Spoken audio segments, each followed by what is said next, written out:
there, gentle viewers. Welcome to our first episode of Pitch It. Gentle viewers, like we're caressing you through the screen.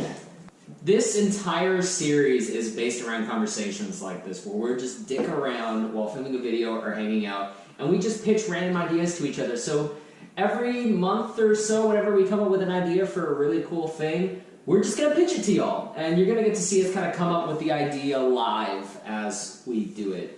5/6 months ago, when my car broke down, and Daniel came to help me fix my car, and we were sitting eating pizza, and I thought of the idea, wouldn't it be hysterical if Joss Whedon wrote and directed a Batman, an Adam West-style Batman musical starring Nathan Fillion? It's all about Batman having a big ego, and having to be able to share the wealth with everybody around him. So how's this different from the Lego Batman movie? Because you're pitching me the Lego Batman movie. I am pitching you the Lego Batman movie, because I haven't thought about this that much. Okay. I don't know, what's your pitch? Okay, my idea was a Batman movie centered around the villains, and so it's Joker, Penguin, and Mr. Freeze vying for control of Gotham City for whatever reasons they've got. Penguin basically just wants to be the head of corruption, like leave the system the same, but he just wants to be at the top of it because he's got a Napoleon complex. And then Mr. Freeze is just going to turn everything into a new ice age, you know, his image like God.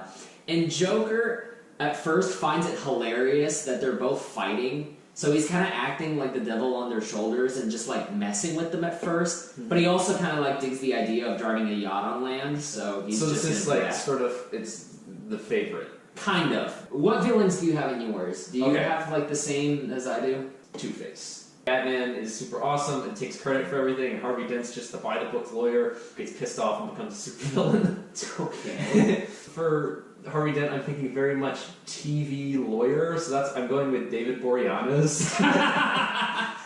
Mr. Freeze, I took inspiration from the Otto Preminger design, the bald head, the orange eyebrows, so I went with J.K. Simmons. Okay. Because, you know, he's a theater actor, he's the right age, and then he used to, back when he was working in New York, he used to be like a Candygram delivery dude. He used to sing with people at their offices. So he's got that, like, I want to hear J.K. Simmons talk about the ice in his baritone singing voice, and it's going to be awesome. Yeah. As far as the Penguin, bear with me here, Tom Cruise. Tom Cruise as the Penguin. I don't think Tom Cruise would do this. Around the same age as Burgess Meredith was doing it in the 1966. He's the same height, but if you look at his role in Tropic Thunder, like, the whole point of how fun it was that Tom Cruise was playing against type in a completely, like, make-up role, and he gets to be, like, this smarmy asshole. Like, I think that Tom Cruise would have the time of his life, because I basically just want Tom Cruise to take over the movie. I want him to have the big spectacle number, and I want him to go up against the people I want to go against. Yeah, he's in Rock of Ages. Again, can Tom Cruise sing? I wanted character actors that would really just, like, let loose and have fun in this world. So that's what I was sort of thinking, too. I was thinking, like, alright, we have Harvey Dent as, like, sort of our main villain, and then all the other villains are just kind of there as, like, decoration. So I had Neil Patrick Harris as the Riddler. See, I had Neil Patrick Harris as the Riddler at one point as well, and I'm not entirely sure I don't want to switch him out, because if we're concerned about Tom Cruise not doing it, Neil Patrick Harris might fit that same role.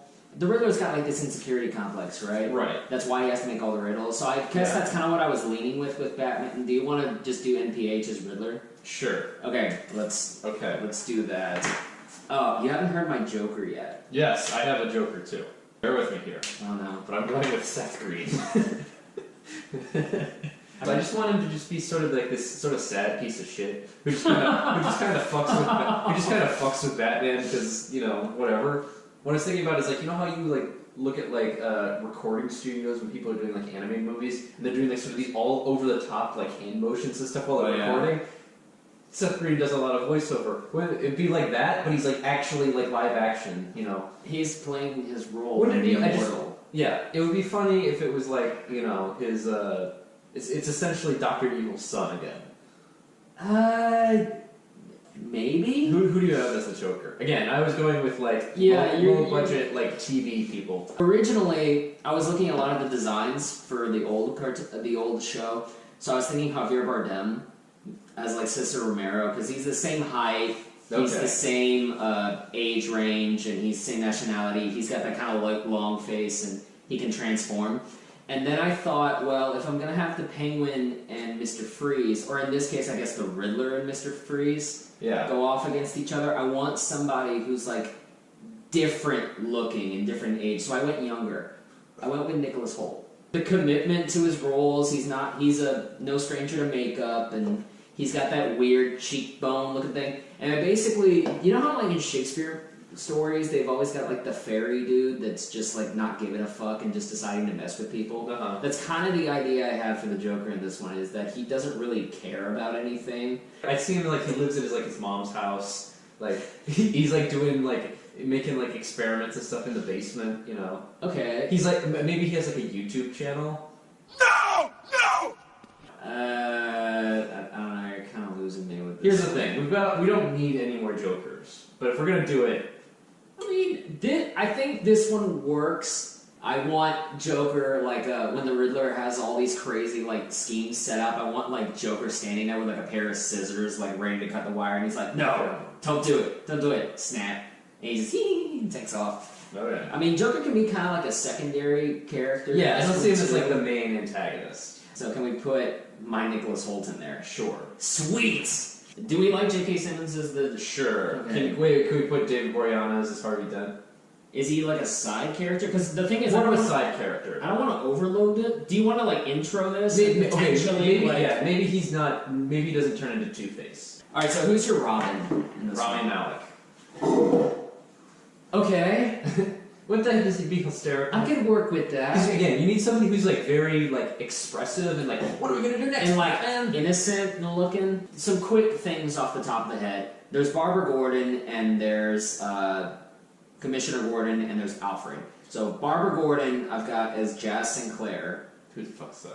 She's the nerdy friend in Sabrina the Teenage Witch. She was in When the Bow Breaks. Anyway, she's like 24. She fits the role. She looks good in like nerdy glasses. I feel like she'd be a nice tertiary character. Commissioner Gordon as her father, Jeffrey Wright. Alfred, there's no other choice in this world but Christopher Plummer. I'm worried he's gonna die.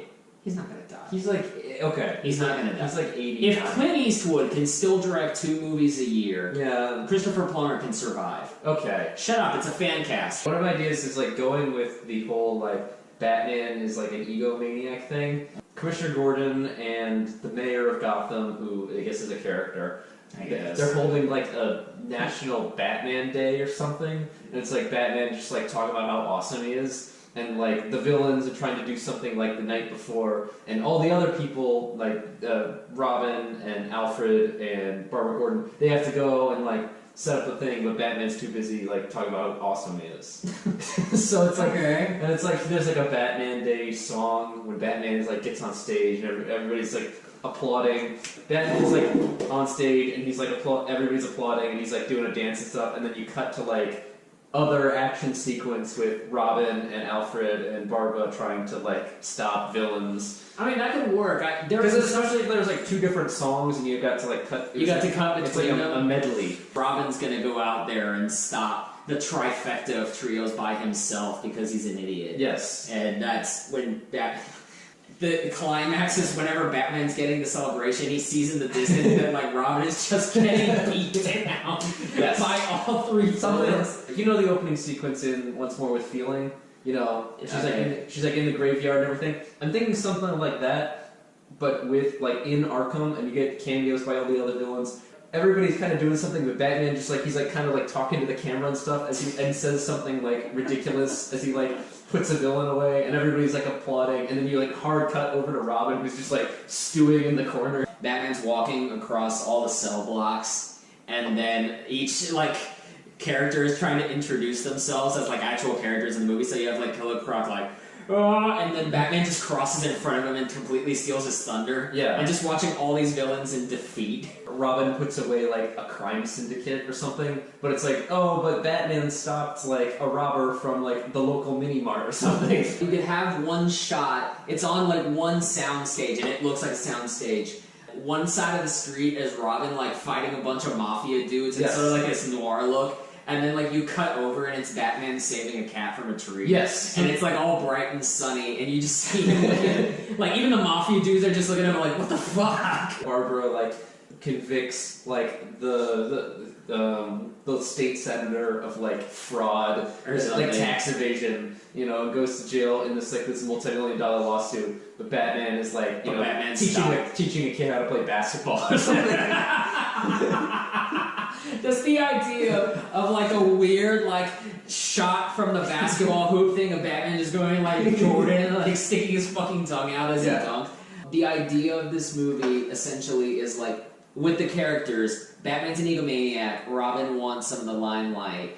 Meanwhile, this plot is going down with all three people trying to take over, and Robin's trying to stop it to all like terrible avail. And Batman is taking all the credit for everything that David Boreanaz does, and so you set him up as the villain in the sequel. I guess, yeah. Like, David Boreanaz is getting mad. Barbara Gordon works as an intern for Harvey Dent. Okay, sure. As far as musical numbers, I want a song. I don't know who's going to sing this the most. I guess I'd want the Riddler to sing this. There's this idea of this song called All for One and None for You. Just him, like, being a dick to both of them. Just like, all for one and none for you. Like, for Gotham. Mr. Freeze doing a polka. I feel like Mr. Freeze and polka would work. One from like Robin's perspective, or it's like you see Batman's life, you know, and he's Bruce Wayne, and he goes and like hangs out in his mansion, and Robin, like, maybe Robin works at like the grocery store and like during the day or something. Batman wakes up in the morning like Stan from American Dad, and just like goes to like have his fun time in Hollywood, and then Robin wakes up at the same time, but he has to go to his shitty grocery store job. Or maybe he is an acrobat. No, I feel like it'd be more pathetic if he's sitting at like a grocery store clerk or something. Yeah. They start their day, they wake up shittily, and then they meet up later to go through a tour of Arkham, and then so there's an entire like scene where you like just follow them through Arkham, and then you get the whole like Robin pouting because he doesn't get any attention, and like the villains being blocked off by Batman. Either Batman or when he's just Bruce Wayne, he goes to like the grocery store where Robin works, and he just like doesn't recognize him. He doesn't even. Well, it's implied that he just like keeps forgetting because he's so like egocentric. Actually, you know what'd be great? Checks out at the grocery line, and then he's talking to Robin, and Robin's trying to like remind him. He's like, Tim. Yeah. Damien. Yeah. No. God. And he's like, it's Dick, and he's like, When they have like the flashback to Batman's parents being killed, it's like, but they're all just like Nathan Fillion wearing like different like. Nathan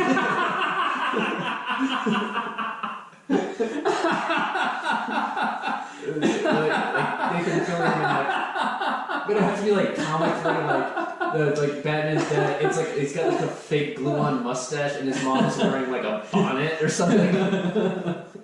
You know, that'd be great for the trailer. Yeah. Like, just the teaser trailer is just the intro of Batman's parents, but it's Nathan Fillion as everybody. I'd say, like, Robin has, like, a really, like, shitty car. Because the Batmobile only fits one person. No, the Batmobile doesn't fit one person, but Batman has to like put all his stuff in it. Yeah. So like there's this like posters of him and like. Well, no, there's this gag where like Robin meets Batman and Arkham separately. Yeah. But just like Batman, Robin, I guess like took the bus there or something. And so at the end of it, he's trying to get inside. He's trying to get into Batman's car, and then he opens the door and there's just like a shit ton of groceries on the side, and he's like, "What? I didn't have time to go."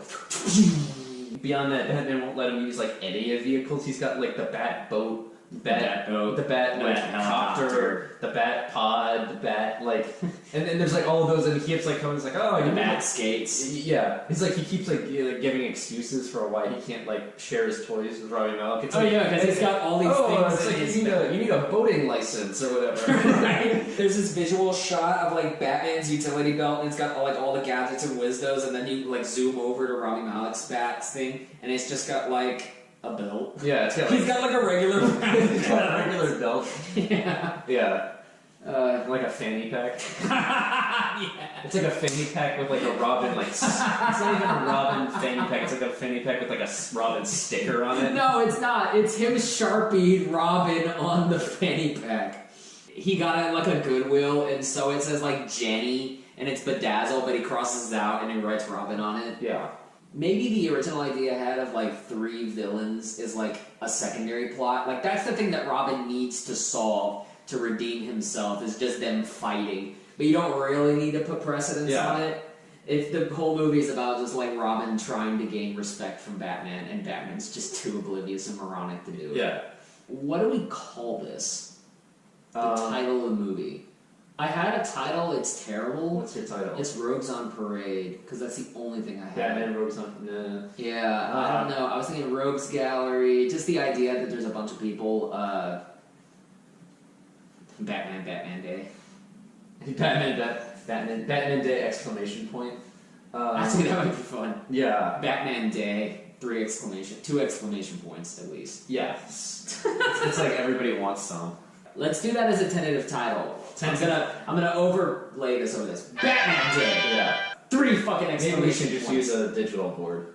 Comments below. Let us know what you think about the show. Tweet how this we can to Joss improve it. Whedon. Yeah, tweet it straight. Fuck it. Yeah, if we can get this started, wouldn't this be the most amazing thing in the world? Yeah. That's my ultimate goal for this show. Like, I want one of our ideas to somehow make it to Warner Brothers and actually, like, be workable. Look, that Matt Reeves movie's never happening. It's really not. Wouldn't you much rather watch this? Yeah, just let us know what you want from the show, how to better it, what you're interested in, what you're not, etc. This is basically just our slapped together version of this idea. Are we good with the pitch that I told you yesterday? Yes. In case you haven't noticed, there's a new Kim Possible movie coming out. A Unfortunately. live-action one made by Disney. It's a TV movie. Yeah.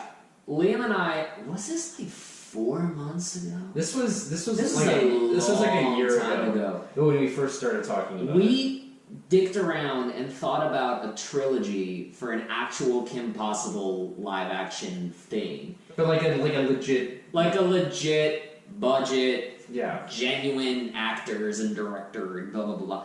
And so we started thinking about it, and I think we're going to talk about that, because the movie comes out next month, and so wouldn't you rather watch our movie? Like, share, subscribe, all that shit. We're actually using Facebook, Instagram, and Twitter now, so follow us on there. Okay. I got the poll for Blind Spots ending in a couple days, so y'all are going to find out which one of the Film Bro classics I'm going to probably be watching. I got another episode of Shrink Wrapped at the end of the month. Probably going to do our first after credits of the year on Glass, so that's going to be exciting. Alright, thank you all very much for watching. Take care, and we'll see you next time. Bye!